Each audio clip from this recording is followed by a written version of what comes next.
Palabras de alegría y esperanza. Es el domingo 11 del tiempo ordinario del año B y el Evangelio es de Marcos 4, 26-34.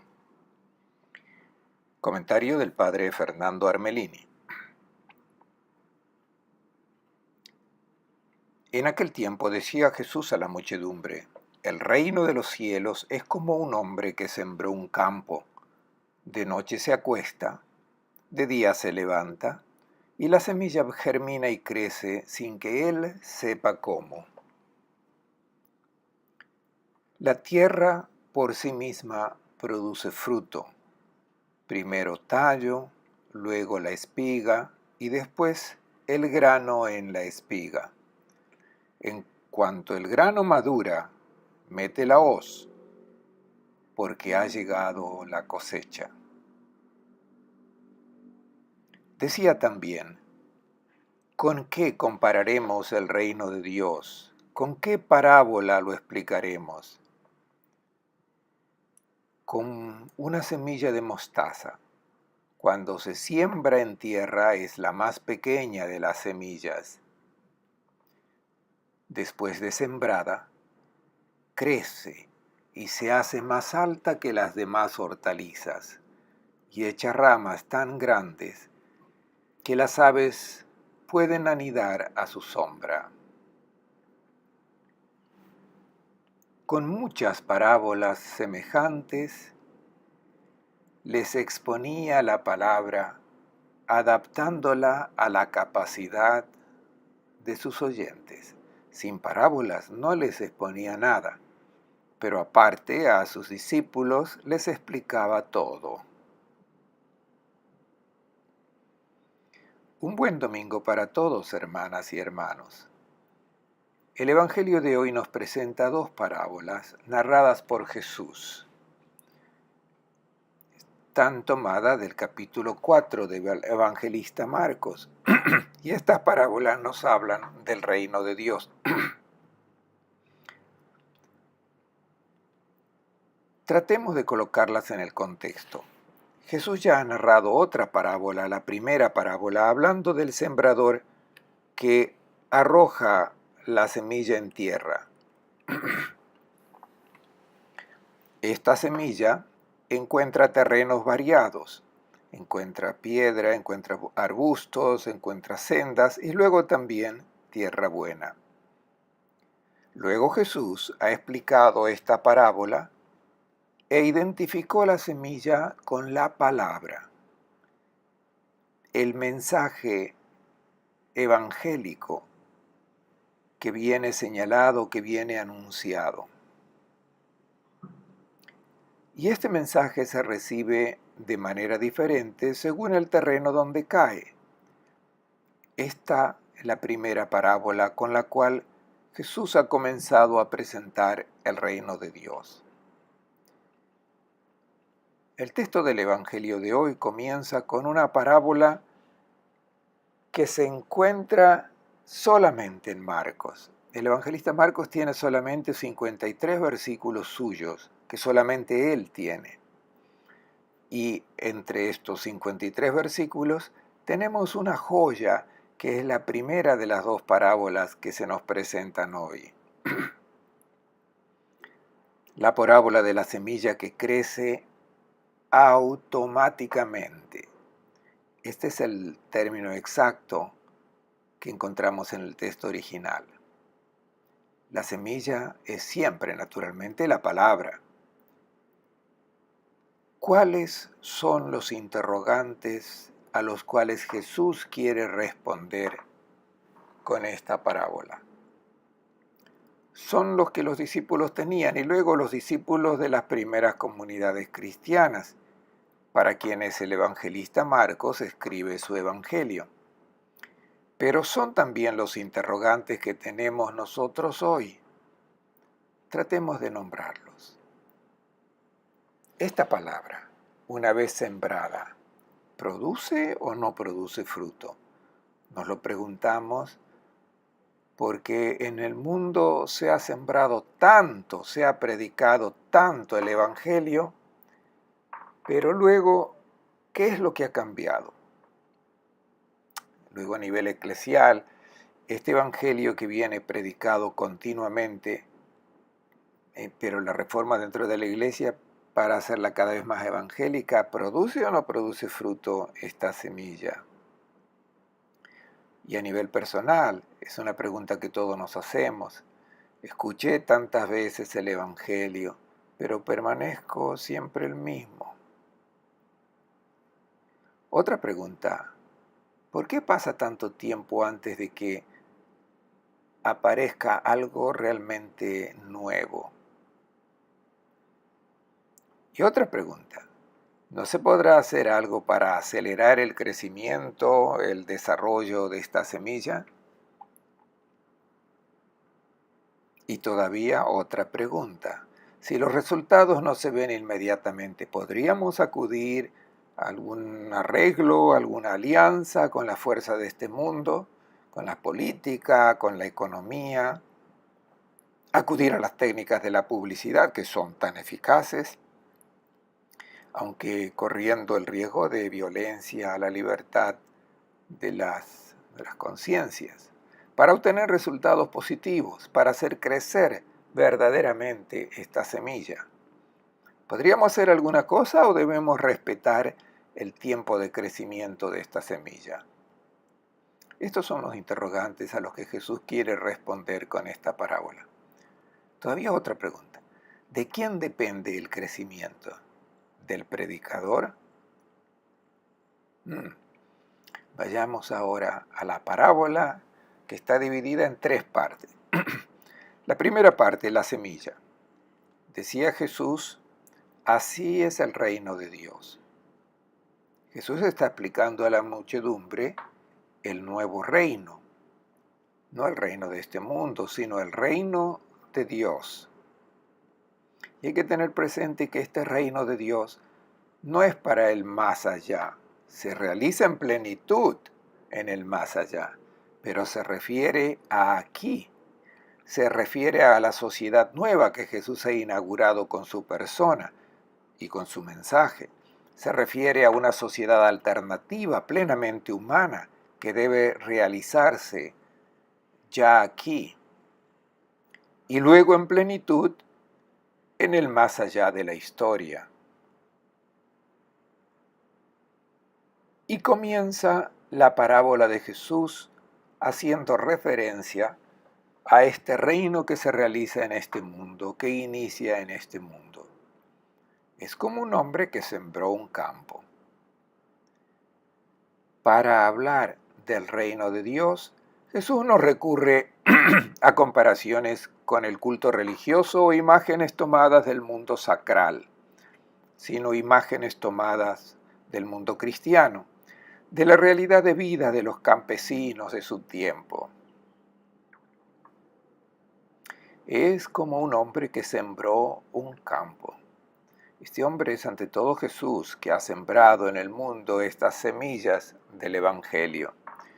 Luego, después de él, son sembradores sus discípulos, a quienes ha sido encomendado el Evangelio, y hoy los sembradores somos nosotros. Nosotros que hemos recibido estas semillas en nuestras manos, las debemos lanzar para que produzcan fruto y den inicio allí donde caen al mundo nuevo, que es el que Cristo trajo a este mundo y que Él ha comenzado. Es interesante que el verbo empleado no es un hombre que siembra, sino uno que desparrama la semilla. Lanza, desparrama estas semillas de manera abundante y donde caen, caen. Quiere decir que el Evangelio está destinado a todos, no a una tierra en particular, sino a toda la humanidad. El que ha recibido el mensaje evangélico debe esparcirlo, y donde cae, cae. Pero ¿producirá fruto? Espera. Este es propiamente el mensaje que Jesús quiere dar en la parábola. La semilla es lanzada por los que creen en la fuerza de esta semilla.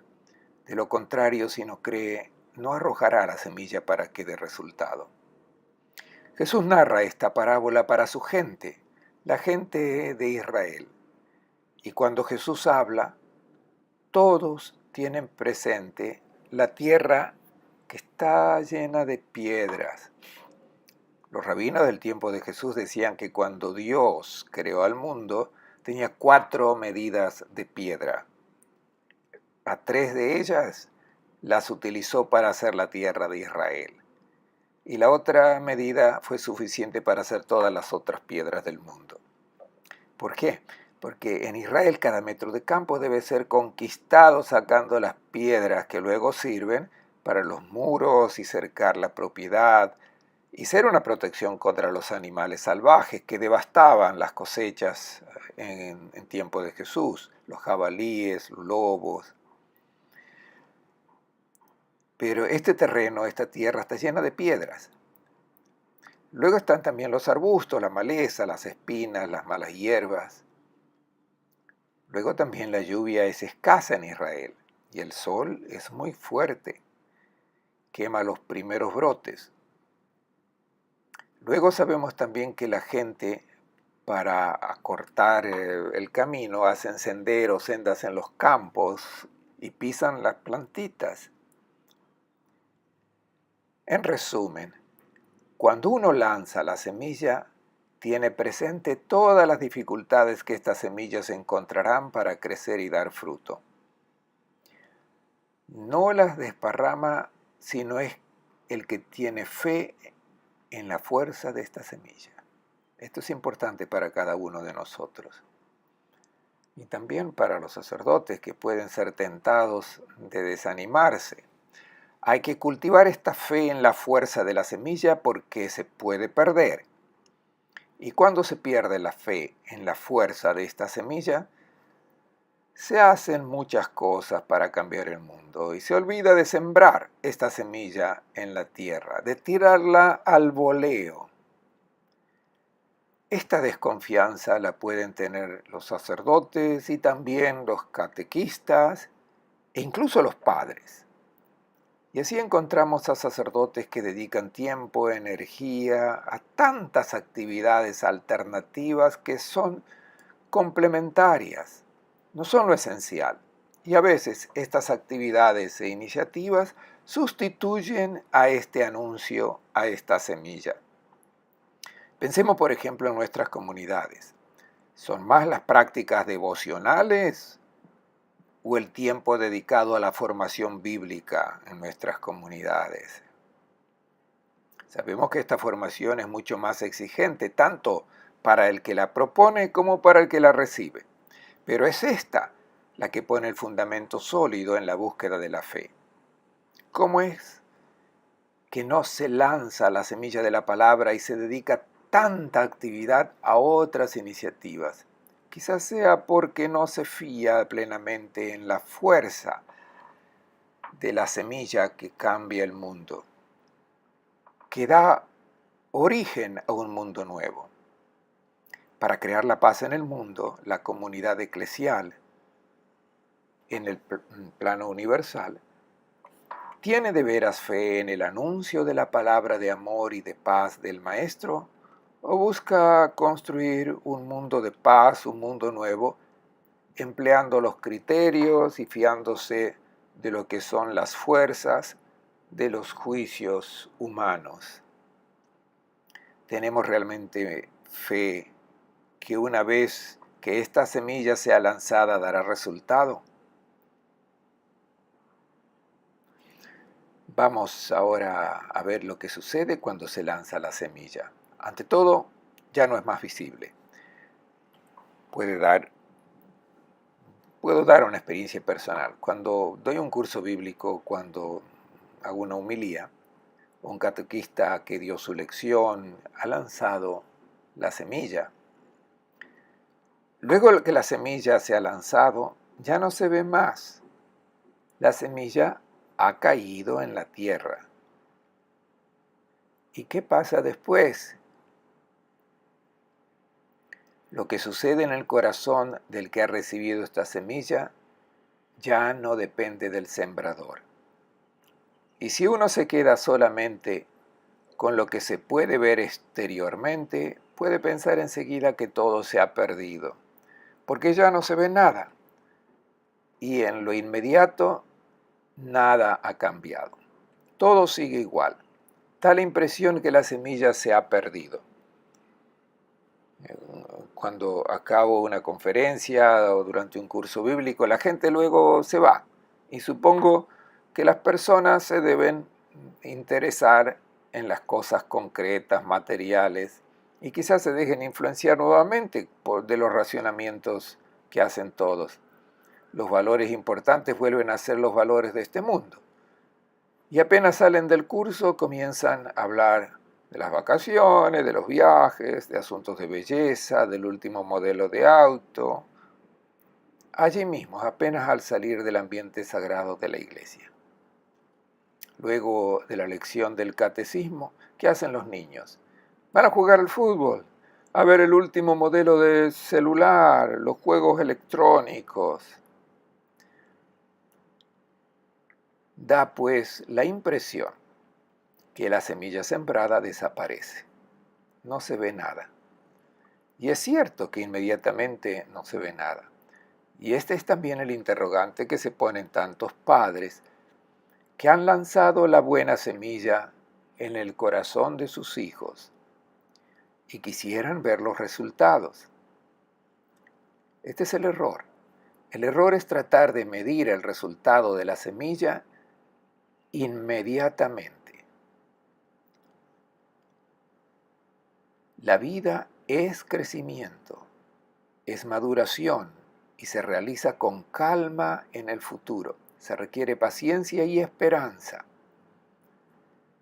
Es la fe en la fuerza divina que está presente en aquella palabra. No es palabra humana. Si fuera palabra de hombre se podría perder. Donde cae la palabra de Dios nunca deja las cosas como estaban. Esta es la primera parte, la semilla. La segunda parte es el crecimiento. Esto está desarrollado en la parábola. Ya vimos, la primera parte es solo unas pocas palabras. Un hombre arroja las semillas. Luego ya no depende más de él lo que sucede. Y ahora viene la segunda parte, el crecimiento. Es muy lenta, ya sea que duerma o vele, es lo que hace el campesino. Vive su vida normal sin pensar lo que sucede en el terreno, porque ya no depende de él. No sabe lo que sucede bajo tierra. Y creo que también muchos sacerdotes, si tienen fe en la fuerza divina de esta semilla, deben descansar. Porque si uno se preocupa porque no se ven los resultados inmediatos, todo se arruina. Ten paciencia. Fíjate en la fuerza de esa palabra, siempre que la semilla sea la palabra del Evangelio. Si has narrado alguna historieta o alguna exhortación piadosa, no es la semilla auténtica del Evangelio. Pero si se ha predicado la palabra del Maestro, vete a descansar tranquilo, duerme y reposa. Deja que la semilla produzca su fruto, pues allí dentro hay una fuerza divina. Esta es la fe que los sacerdotes, los catequistas y también los padres deben cultivar, siempre bajo la condición que la semilla que han sembrado sea del Evangelio, sea del Maestro. Luego el tiempo, de noche o de día. Pasan las noches, pasan los días, pasan las estaciones que se suceden, el otoño, el invierno, cuando todo descansa. Luego viene la primavera, la semilla comienza a germinar, a crecer. ¿Cómo? El campesino no lo sabe, porque el terreno produce automáticamente, dice el texto griego. No depende del sembrador. Primero produce el tallo, luego la espiga y después el grano. Noten ¿Cómo es lenta esta parábola? Exactamente para subrayar la paciencia, la fe que hay que tener en la fuerza divina de aquella semilla. Luego viene el grano en la espiga y se ve que Jesús era un observador atento de la naturaleza y se percibe su satisfacción al contemplar este milagro. En la semilla hay una fuerza vital puesta por Dios, y así dice el Salmo 104. Haces brotar, oh Dios, hierba para el ganado y vegetales para el cultivo del hombre, para que saque el vino de la tierra y vino que le alegra el corazón, aceite para brillantar su rostro y pan que lo fortalece. Salmo 104, 14, 15. Es la misma comparación que utiliza Pablo cuando se dirige a los predicadores del Evangelio en Corinto, que están en contradicción entre ellos. Pablo dice, ni el que planta ni el que riega son nada, sino Dios que hace crecer. 1 Corintios 3:7. ¿Tú has anunciado el Evangelio? Claro, un poco depende del sembrador, y uno que siempre siembra mejor, con mayor habilidad. Pero una vez sembrado, ya no entra más el sembrador. Es Dios el que hace crecer. Es la fuerza divina la que está presente en esa palabra del Evangelio.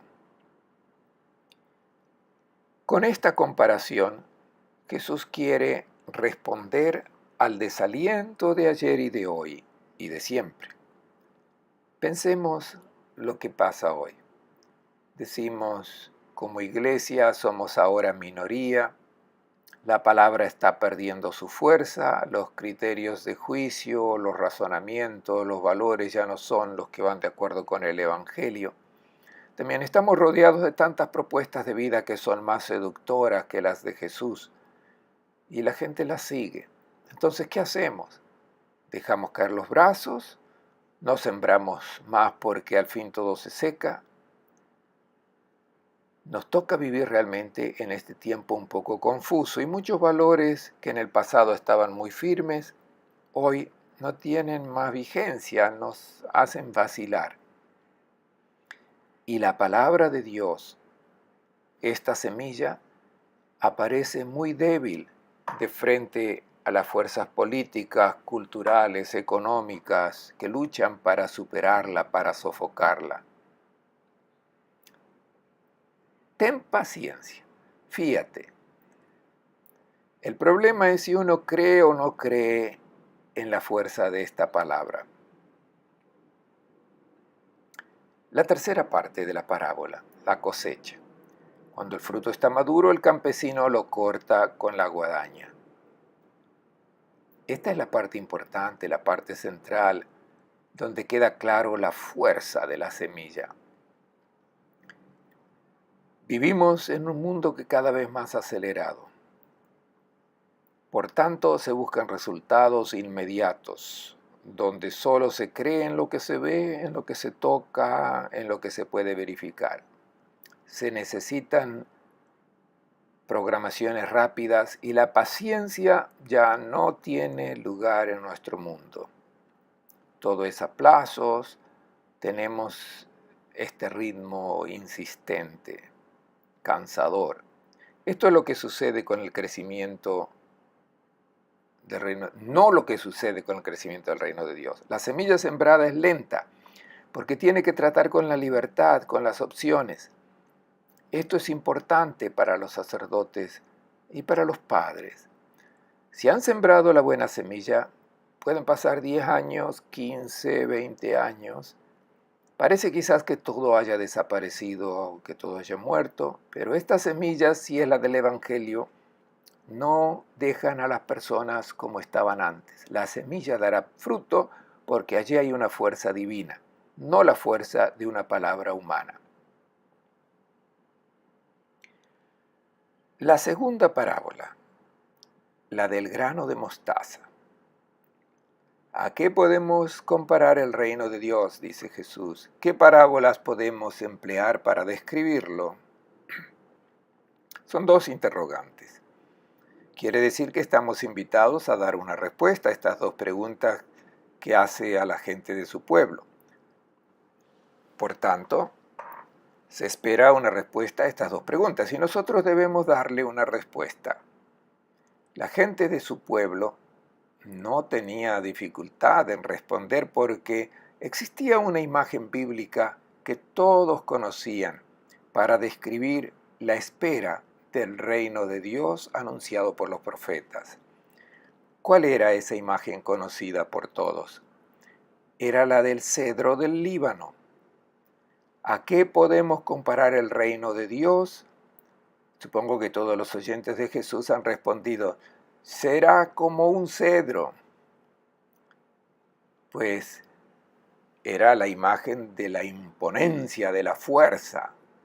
Y así dice el profeta Ezequiel. Fíjate en Asiria, cedro del Líbano, de magnífico ramaje, tupido y umbroso, de estatura gigante, cuya copa llega hasta las nubes. Ezequiel 31:3. Esta es la imagen grandiosa, el árbol noble, fuerte, sobre las montañas, admirado por todos. Entonces la respuesta espontánea a la pregunta de Jesús era, es un cedro. Y también el profeta Ezequiel, un texto conocido que se avecina a la respuesta que Jesús dará, dice el profeta Ezequiel, hablando de Israel que espera este reino de Dios. Esto dice el Señor. Tomaré la copa de un cedro, del cedro alto y encumbrado, cortaré un brote de la más alta de sus ramas, y yo lo plantaré en el monte encumbrado de Israel. Echará ramas, dará frutos y llegará a ser un cedro magnífico. Anidarán en él todos los pájaros, a la sombra de su ramaje anidarán todas las aves. Ezequiel 17, 22, 23. Esto es lo que los israelitas esperaban que fuese el reino de Dios. Jesús hizo estas preguntas para provocar esta respuesta. Pero ahora Él da su comparación. ¿A qué se parece el reino de Dios? No a la grandiosidad, sino a un grano de mostaza. Lo ven en la mano.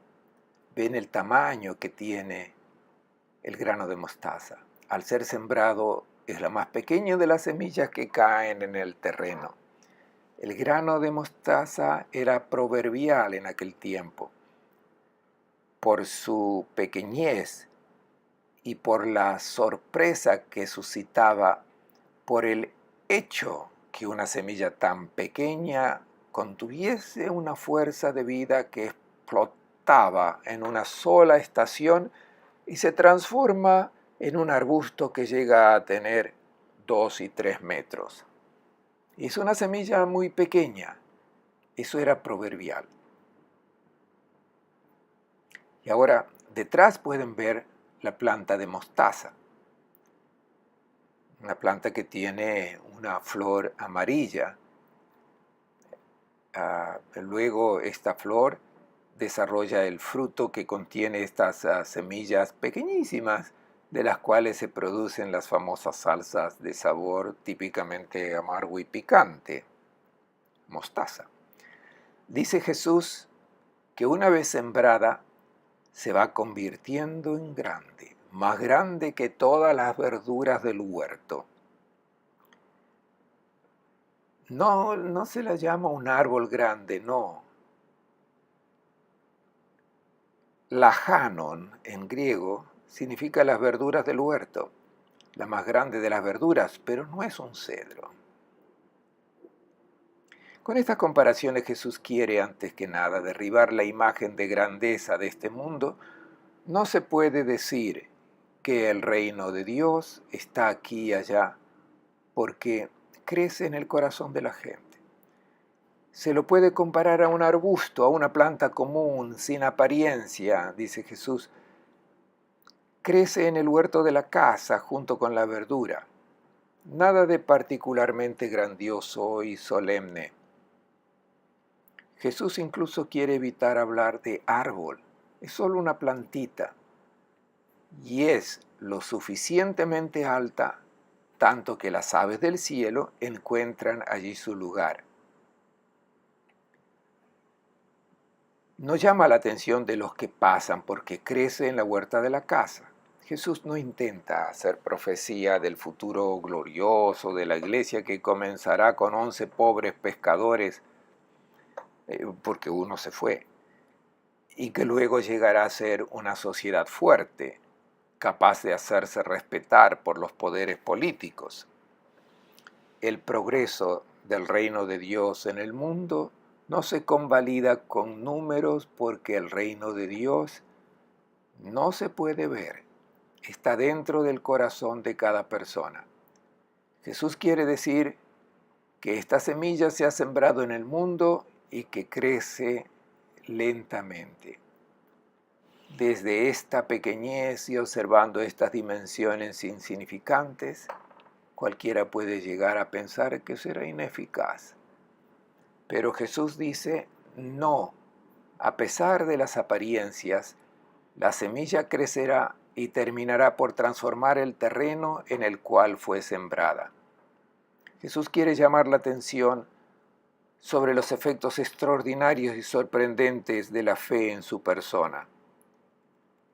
No serán los resultados espectaculares en los criterios de este mundo, sino que serán transformaciones de la vida humana. Y para esto basta una pequeña semilla.